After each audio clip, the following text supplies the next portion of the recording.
안녕하세요. 이 시간에는 레위기, 민수기, 신명기에 대해서 같이 얘기를 나누겠습니다. 레위기의 핵심 주제는 거룩이죠. 레위기 11장 45절에 나는 너희의 하나님이 되려고 너희를 애굽 땅에서 인도하여 낸 여호와라. 내가 거룩하니 너희도 거룩할지어다. 자, 거룩함에 대한 하나님의 명령입니다. 그리고 이 거룩을 취하는 모든 방식은 사람의 개인적인 어떤 이렇게 하면 하나님이 날 거룩하다고 하시겠지. 이런 게 아니라 하나님의 뜻대로 행하는 거예요. 예를 들어서 우리가 깨끗하게 한다라는 개념은 알코올로 소독을 하는 거죠. 하지만 성경에서 나오는 깨끗게 한다라는 것은 피로 합니다. 알코올, 그러니까 사람의 방식이 하나님 더 이게 분명하게 깨끗한 거거든요. 검사해 보시면 아십니다. 이렇게 얘기하는 건 무의미해요. 이건 영적 세계에 대한 가시적인 표현이지 세상 방식으로 어떻게 하면 깨끗하게 되는가를 물어보시는 게 아니거든요. 지금 건물의 교회들은 자기 멋대로 자기의 방법을 만들어서 이렇게 함으로써 거룩을 취해라 라고 얘기를 하고 있을 뿐 하나님의 뜻에 따라서 하려고 하지 않습니다. 의도가 선하다는 건 중요하지 않아요. 자, 기억하셔야 돼요. 의도가 선한 건 중요한 게 아닙니다. 우사가 떨어지는 궤를 잡으려다가 죽었죠. 아니, 하나님의 궤를 바치려고 했는데 왜 죽습니까? 그리스도를 보호하려던 베드로는 사탄이라는 얘기를 들어야 했어요. 의도가 중요한 게 아닙니다. 자, 하나님의 전지전능은 하나님의 거룩과 다르지 않아요. 전능과 거룩에 대해서 다른 시각을 갖거든요, 사람들이. 이게 사람들이 선악과를 먹은 것에 대한 가장 분명한 어떤 증거예요.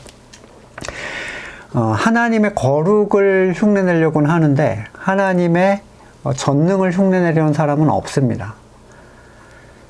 자기 스스로 행위를 제어하고 눈에 보이는 것들을 보이지 않게 숨기려고 하지만 예수님께서 말씀하신 것처럼 속의 것이 깨끗해야 겉도 깨끗하게 될 것이다. 속을 깨끗하게 해라. 속을 어떻게 깨끗하게 해요? 내 속을 내가 이런 생각 안 해야지, 이런 생각 안 해야지 막을 수가 없잖아요. 그러니까 깨끗게 하시는 분의 능력을 힘입어서 생각, 옛사람의 샘을 막고 새 사람의 샘을 터뜨려서 영생하도록 솟아나는 샘물이 되게 하시겠다는 그 약속이 우리 안에 이루어져야 우리의 생각으로부터 계속 선한 것들이 나가고 그 생각을 통하여 행동이 변하는 거죠. 속을 바꾸시는 분이 하나님이라는 것, 그것을 우리가 받아들이지 않는다면 이 하나님의 거룩에 대한 부분은 가까이 갈 수가 없습니다. 레위기의 행동들을 지금 사람들이 따라하려고 하는 경우들이 종종 있어요. 그러니까 번제 따로 드리고, 그러니까 의미를 부여해서 화목제 따로 드리고, 속건제 따로 드리고, 막 그렇게 흉내내려는 사람도 있고, 또 예배의 형식을 제사를 드리는 방식을 따와서 예전을 만들어 놓고 뭘 하는 순서대로 이 제사의 순서대로 계속 먼저 속죄부터 하고 회개를 한 다음에 들어가서 하나님의 임재를 보고 찬양을 한 다음에 마무리를 어쩌고 이렇게 이제 율법의 제사를 따라서 현대식 그 제사로 바꾸려는 사람들도 있고 어떤 분들은 특정 고기, 돼지고기 같은 건 먹어서는 안 된다라고 주장하는 분들도 있어요. 또는 희년, 안식일, 심지어는 성경에 있지도 않은 절기를 지키려고 하죠. 그리고 그걸 잘 지켜서 의롭다라는 평을 받으려고 하는 사람도 있고. 자, 레위기가 말하는 것은 하나님의 뜻대로 예배를 드린다는 것, 자기를 거룩하게 한다는 것은 사람이 할 수 없는 일이라는 걸 얘기하는 겁니다. 그걸 흉내내라고 우리가 지금 보는 거는 완전히 다른 길로 가는 거예요. 지금 하나님께서 만드신 가장 완전한 피조물인 교회, 그리고 가장 완전한 제사장이신 예수님, 왕 되신 예수님, 하나님께서 성도의 머리가 되어 주셔서 거룩함을 입게 해주셨어요. 그러니까 덮어주신 거예요. 따라서 레위기를 보는 시선은 택한 자들로서 모든 부분에서 거룩을 이루는 일이 사람으로서는 얼마나 그게 불가능한지, 어려운 일이었는지, 얼마나 많은 준비와 계획과 또 시간을 들여야 하고 또 순수한 희생을 계속 드렸어야 했는지, 이런 것들을 보면서 그리스도의 은혜를 통한 거룩의 가치를 되새기는 게 레위기를 보는 핵심 가치입니다.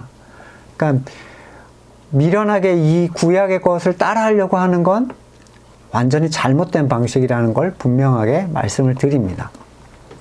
그 다음에 민수기가 있죠. 민수기도 읽기가 쉽지 않은 성경 중에 하나인데, 성경의 책 제목대로 이스라엘 민족의 수를 계수하는 게 나오는데, 무슨 지파는 무슨 뭐를 따라서 몇만, 몇천, 몇십 명이고, 이게 이제 쭉 나오는데, 나랑 아무 관계도 없으니까, 이 이스라엘의 족보를 읽는 게 참 쉽지 않잖아요. 그래서 심지어는 마태복음 앞장에서 무너져 내리는 사람들이 수두룩벅적한데, 이 민수기는 이스라엘의 민족의 수를 계수한다는 의미예요. 그래서 영어로도 numbers라고 하죠. 그냥 숫자.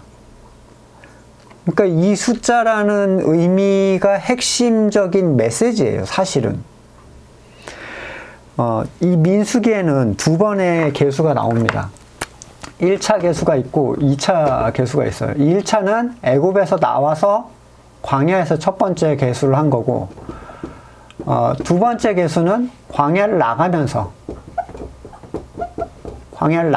계수를 한 거죠. 그러니까 이때는 1세대고, 출애굽 1세대고, 이때는 2세대입니다.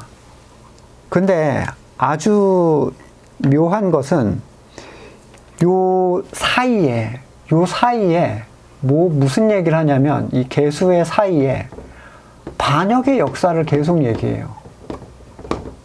얼마나 이스라엘이 말을 안 들었었는지. 그게 의미가 있는 거예요. 그냥 그런갑다 하고 숫자 나오니까 무지성 읽기로 그냥 눈앞에 보이는 것만 계속 읽는 게 아니라, 이 배치에는 의도가 있겠죠.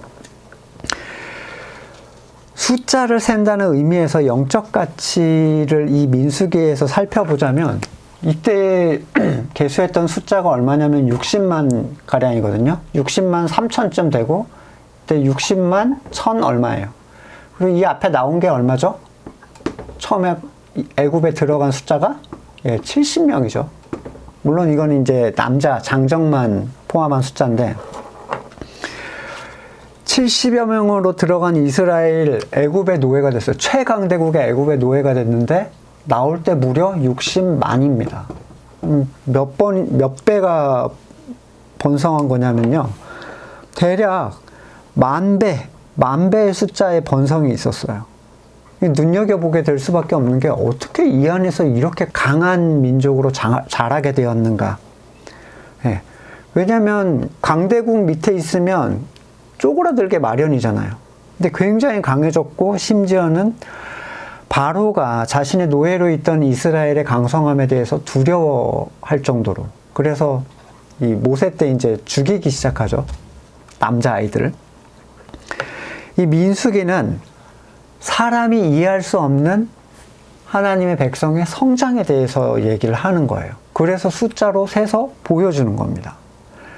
두 번째 계수에서 눈여겨봐야 할 것은, 여기 반역의 역사가 있었다고 말씀을 드렸잖아요. 근데 이 뒤쪽에서 그렇게 반역을 했으면 쪼그라들어야 되는데 거의 숫자가 똑같아요. 한 2,000명 정도 줄어들었습니다. 근데 60만 3천, 60만 1천 얼마, 거의 똑같다는 거예요. 유지되고 있었어요. 1세대가 40년 안에 다 죽고 2세대가 태어났는데 40년 안에 그 숫자가 그대로 유지됐다. 놀라운 일이죠. 그래서 민수기 1장 46절에 총계가 60만 3,550명, 민수기 26장 51절 이제 광야를 나가는 사람들의 숫자가 60만 1,730명. 자, 여기는요, 사람이 살 수 없는 곳이죠. 그리고 40년을 방황했으며 여기서 또 열심히 순종한 게 아니라 계속 배반하면서 하나님을 분노하게 해서 징계를 받고 그랬던 장소잖아요. 근데 줄어들지 않았다는 것. 이 광야 내내 말썽을 부리면서 너네는 고집센 민족이다라고 평을 듣는 사람들이었는데 이게 유지됐다는 것은 하나님의 택하신 백성은 그 누구의 방해 또는 어떤 어려운 환경 또는 심지어 개인이 온전히 순종하지 못하더라도 하나님의 계획에 따라서 계속 번성하게 되었다라는 것. 하나님의 뜻에 의해 성장하고 이끌려 나갔다라는 것. 그들은 숫자를 계수함으로써 비로소 그것을 확인하게 됩니다. 자기 눈으로.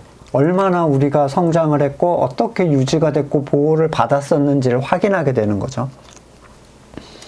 네, 그래서 이 숫자 자체는요, 이스라엘 사람들에게는 하나님의 동행의 결과이고 엄청난 감격의 숫자예요. 보호하심. 우리가 못났음에도 불구하고 보호를 어떻게 해주셨는지.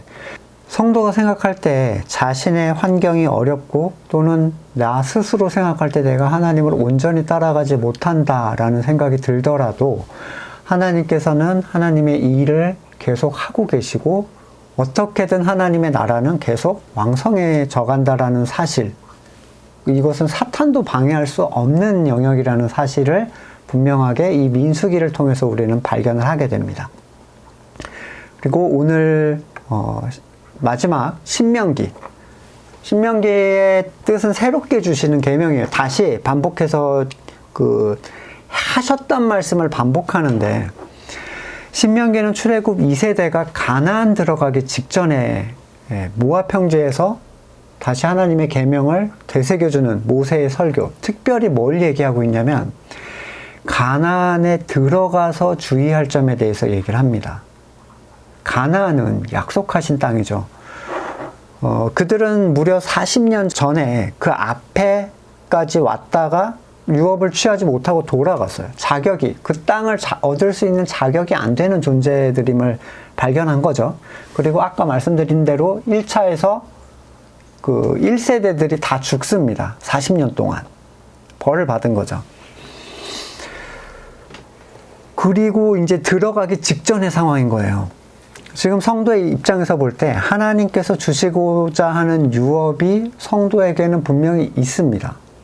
그리고 이 유업이라는 것은요, 본래 성도들의 것으로 하나님께서 준비해 놓으신 것이지만 성도들에게 주기 전까지 누군가에게 지금 빼앗겨 있는 상태 또는 지배당하고 있는 상태, 그러니까 성도가 그걸 아직 갖지 못한 상태의 것을 얘기하죠.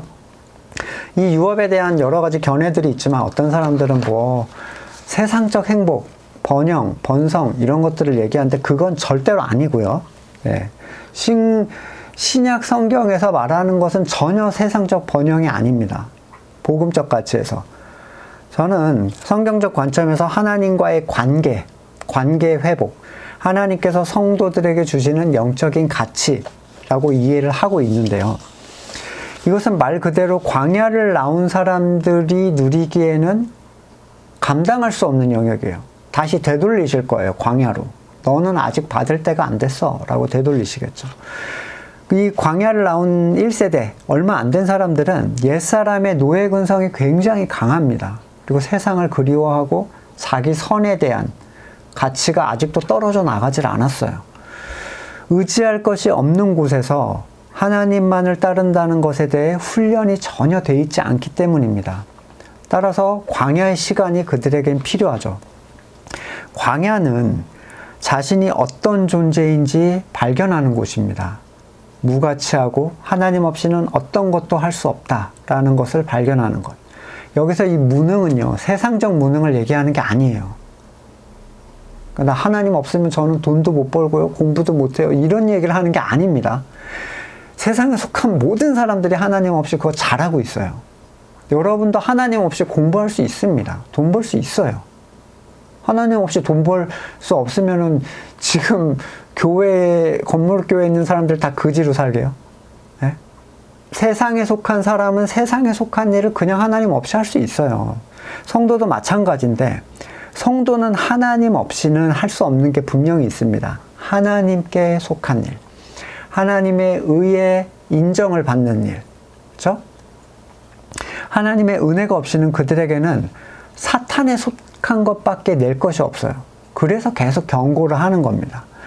광야의 삶이 지나가고 하나님께서 그들에게 약속하신 젖과 꿀이 흐르는 풍족한 가치의 땅을 주시기 전에, 그 유업을 주시기 전에 계속 당부하는 거예요. 너네 이걸 어떻게 취해야 되는지, 그리고 그걸 취했을 때 어떻게 해야 되는지, 어떻게 해야 너네가 쓰러지지 않고 그 유업을 잘 감당할 수 있는지.